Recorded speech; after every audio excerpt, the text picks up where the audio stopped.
মা এই যে প্রিয়া আজকে আনবো বলেছিলাম না। আয়, এসো ভেতরে এসো। তা তোমার বাড়িতে কোনো অসুবিধা নেই? নেই বাবা, না আমাদের একটা প্রথম বাড়িতে লাভ ম্যারেজ হবে, যদি হয়তো লাভ ম্যারেজ আর কি, খালি হাত এসছো খালি হাত যাও। না না, ভালো ভালো ভালো। না না, চাকরি ছাড়ার এখনই কি আছে, এখন চাকরি করো। দেখো আমার সাথে দেখা হয়ে গেল মানে এই তো না বিয়ে পাকা হয়ে গেল।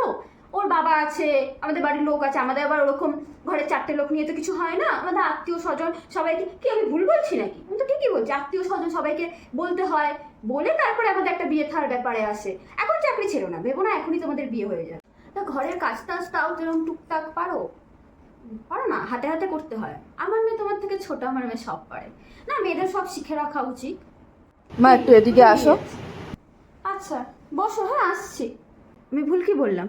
বাহ বাহ বাহ বাহ, এই মধ্যে ছেলে পর হয়ে গেল। এখন পরের মেয়ের জন্য এখনই এখনই না, আমি জোরে কোথায় বলছি, আমি জোরে কথাই বলছি, আমি তো আস্তে আস্তেই বলছি, আমি তো আস্তে আস্তেই কথা বলছি। আমি জোরে কথাটা বললাম কোথায়? হ্যাঁ, এর মধ্যেই ছেলে পর হয়ে গেল। না ভালো ভালো ট্রেনিং পেয়েছিস, ভালো ট্রেনিং পেয়েছিস।